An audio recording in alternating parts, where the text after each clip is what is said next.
if you're looking for a quick way to get a shortcut of Google into your desktop, I'm going to show you exactly how to do that.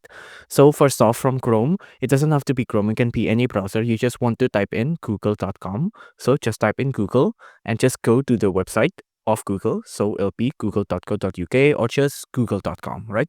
It doesn't matter. Now, from here, you just want to minimize your tablet like this. And then you want to go to your desktop here, right? So go to your desktop. Now, what you want to do is that you want to highlight the URL here. You want to click it, hold, and then you want to drag. And then once you have this, now you can see you're doing it right. If on your cursor there's a word saying Google, right?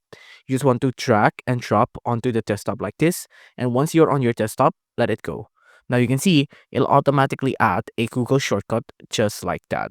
Now, if we were to double click this, for example, if I want to click on show more options and then open, if I want to click on open, it'll automatically open up the Google shortcut onto my default browser. For right now, it'll be my Opera, but it doesn't matter.